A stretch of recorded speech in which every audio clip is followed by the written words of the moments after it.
All right, I'm back in the shop again after about a week. So here it is with the clear on it, all the paint. Um, this is number 10, and next we're going to start out the sanding and the polishing and the rub out of the finish to really make the finish really pop. So far, weight wise, I'm pretty much on schedule. It should be about 64 ounces, 63 and a half, which is very good for this size plane. But just to give you a look at some of, here's the flaps, and you could not polish it. I mean, lay down really good where it really has a nice gloss finish, but it doesn't have that clear image in it, and that's what the sanding and the polishing is going to do, right? It's going to lay the surface down flat, and then you can bring it to a polish. But these are the flaps. These colors really come up real nice in the sun. I mean, you can really see the depth and the sparkle of them. Elevators. So, so now we're going to start off on what I think, or what I find is one of my favorites. A lot of people don't like the sand clear. I find it very relaxing, and enjoying, and really starts to get to that real look that you want to see on it. So pretty happy with the paint job overall. There are some minor things that are wrong, which is okay. And I'll look to touch them up after I fly and trim it a little bit, and then just kind of hone in on it. So this session, I'm going to kind of go over how I sand clear. The paint used here was Cratex or Auto Air colors, Wicked colors. The clear was DuPont 4-to-1 Chroma Clear. I use that. What I do with my 4-to-1 though is I reduce it by about 50% with urethane reducer to really make it thin, like water-like, so it doesn't build up a lot. The clear in total was 1.5 ounces of paint going on it, so and it is about 4 coats of clear. But it did lay down very nice. It lays down really flat. That's the one thing using really thin clear. It lays down really flat. It makes the sanding process that much simpler. All right. So we'll go through it. So by heavy duty spray bottle I use Sikkens M600. I find that to be the best. You can definitely use Windex, soapy water. But I like the Sikkens because it dries pretty quickly and you can wipe it dry with a paper towel.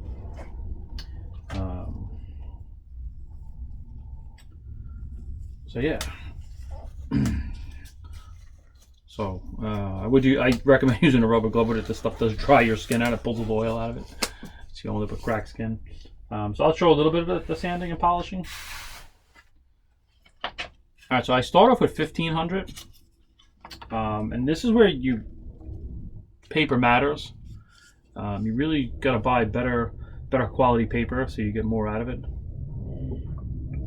I use 3M stuff. That seems to be pretty good, but any of the top brands are the best thing to do. This is where you want to spend your money on the paper because it's going to reduce your time. You got the effort and time it'll take to cut the paint finish down. So what you do here now is when you're sanding clear, what you're doing is you're just laying it down flatter, right? You're taking out all the imperfections. Remember, light will shine better off a flat surface than a pebbly surface. So like I said, the clear here is very good. But the image you'll see in it is not clear yet, and that's what we're looking for. Is when you put your hand over it, you can see you can see the fingerprints in your hand, right? That's kind of what we're looking to get to. Yeah. So what I'll do is I'll cover some of this on filming today. So today's film will be a little bit short, and then I'll go on to the polishing piece of it, and I'll show you how I polish and some of the polishes I do use. So simply start out with, I found a spray bottle works best for me. Again, whether it's Windex, M600, even soapy water. I take my 1500 paper, I cut it into small little pieces about that size, maybe 1.5 inches by like 2.5 roughly. Just a couple of shots on it, and then just really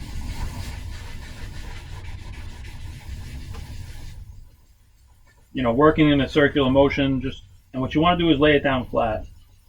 The white is a little bit trickier, because the white is hard to sometimes see how flat it is.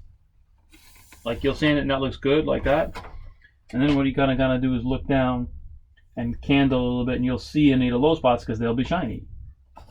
What you're looking for is that boned finish, that flat matte finish.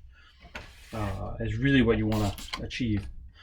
But see, like this section right here will be done with probably two times going over it. That's a good sign that the clear was laid down nice and flat. Right, and it makes this portion a lot simpler.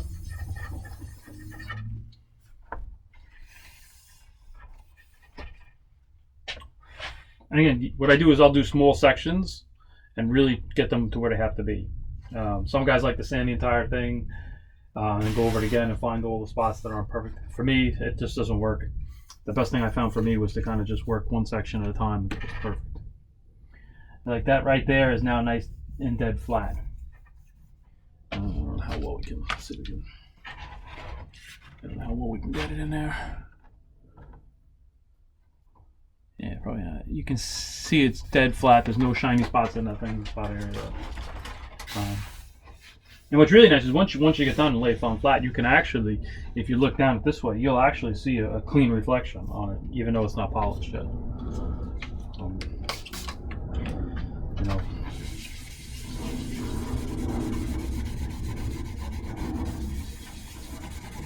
And be careful of the corners and the edges. That's where you could have sand throughs. So I always try to be very light on the edges. I did make sure I put plenty of clear on so I could. This plane I knew where we were weight wise, so I applied one more coat than I usually would of clear. Just to prevent me from sanding through in some spots. Again, you can always keep sanding. You want to take a little more weight off, right? Every time you sand, you're taking a little more off. I mean, you're not going to get, ounces off with clear, but so an overall finish, you could get a half an ounce off by sanding and polishing it too.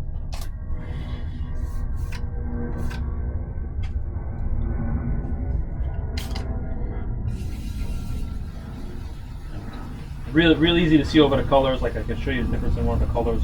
You'll definitely see it. The white is hard to see the difference, and that's why you kind of really got to look down it.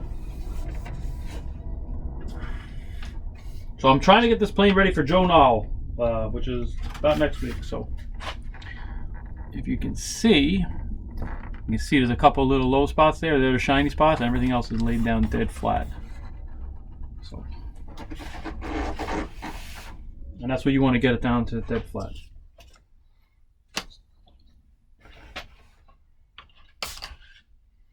So yeah, I'd love to get this plane ready to go to Joe Nall, take it there and trim it. I'm gonna be there all week, pretty much all week. So at least 4 or 5 days of flying. Anybody hasn't been to Joe Nall, really great event. First class circles. I mean, like putting greens. I would say even better than asphalt. That's how smooth they are. But really just a good time. And Mark Weiss and Will Davis really just put on a great show too. And you get to hang out with a lot of cool people. And you get to see a bunch of cool stuff, right? You get to see all the other parts of the hobbies, right? RC, the drones, the 3D guys. I mean, you get to see all the cool stuff. So really looking forward to that. And again, the push is on to kind of get this plane ready to go. So I'll have this one. I'll also have number 8, the repaired one, which I got to fly yesterday. Which I did post one of the flights. Wasn't my best flight, but it's the first flight of the year for me, anyway, because the weather just hasn't cooperated. And it's the first flight on our repaired plane, so I was pretty happy with the fact that the plane was pretty good flight-wise right off the bat. So more trimming to do, but I would say it's in pretty good condition, pretty close to where it needs to be. And again, I'll be working on that plane on during the Joe Nall too, so that's good opportunity for me to trim the planes up.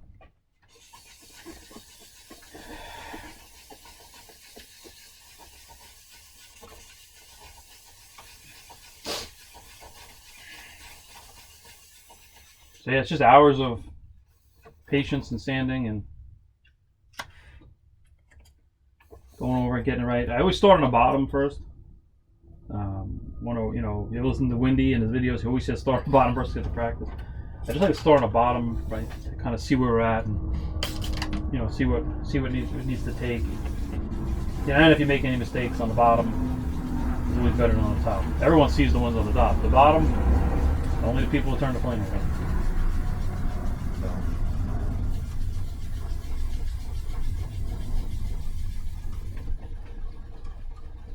But pretty happy and just in general.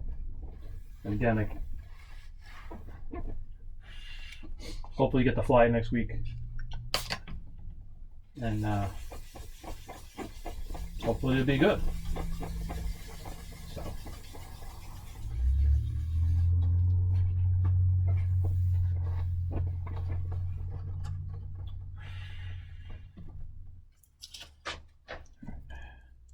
And you'll notice when the paper starts to slide on it, you don't feel it cutting anymore. Get a new piece.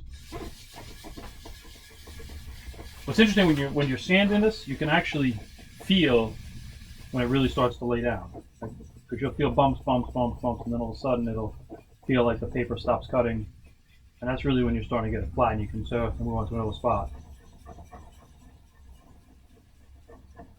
Again, this is where you got to put the work in to really get the shine to be nice, get you a couple extra points in appearance, and just look nice in general. But to me, this is the most one of the most fun times of the build. Kind of just sit back and sand away. Because you're getting to the end, you're going to get to a finish. The finish is going to start to come up, especially when it starts to lay down.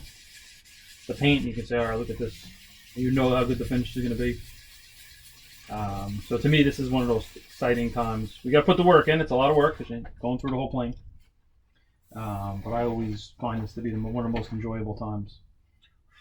The other thing is, what I'll do a lot of times is put on a Windy video or something, or Sparky or Dan, and just kind of listen, because you can kind of watch at the same time. You don't have to pay 100% attention to what you're doing.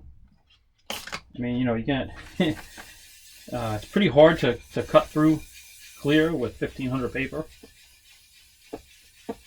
So you can kind of sit here and just kind of work a section. And it'd probably take me a good, I would say, an hour to sand out this panel. So you probably got 1, 2, 3, 6, probably 10, 12 hours of sanding, I would say.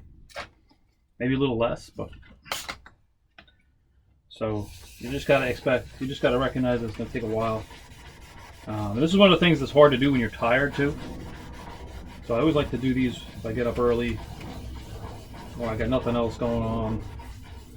I can kind of just devote some time to okay, I'm gonna get this panel done. Like this session, my goal was to just get this panel all 100% where it's ready to go.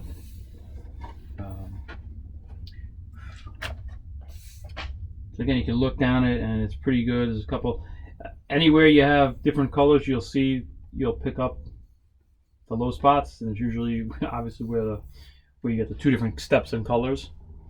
Really want to work to get that out if you can.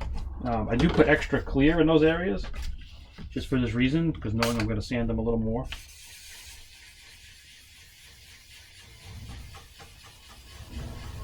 And it's one of those things when you run your finger over it, you close your eyes and you can't feel where the edges are. Like this one right here, I can just feel it. Over here, I can feel nothing. It's like the star that doesn't even exist. Here, right here, there's still a little bit. I'll have to work through it a little bit more. And depending on how picky you are, this is the time you gotta decide how you're gonna do it, what your level of finish wants to be. You want a perfect finish. You want to make sure that people can run their fingers over the entire finish and not feel anything. So yeah, it's laying down pretty good so far. So that's what I'll do, 1500, and then next I'll go over with 3000. You can get away with 1500. On urethane finishes, you will see some fine scratches. 1500 on dope or lacquer, you won't see those scratches because when you polish it, it kind of heats the paint up and blends those scratches in. But for urethane finishes, you seem to need to go up in grit more. So I'll definitely go 1500 all on the bottom, 1500 on the top. And then depending on what it looks like, I'll use 3000, especially in the colored areas. The white, not as much. You can get away with less. But on the top, I'll completely use 3000. So 1500, 3000, and then when I polish. And again, I'll cover polish in another video, trying to talk about how I do it. I do use a small machine. I'm not going to hand rub planes. I don't have the time nor the energy to do it. But you do got to be careful when you machine rub planes. You got to make sure you have it stable so you can't shoot it off the table or things like that. But I'll go through that process on what I do too and kind of what I use. And that is like the ultimate when you're as you run the buffer over and you look and you start to see the shine start to come up.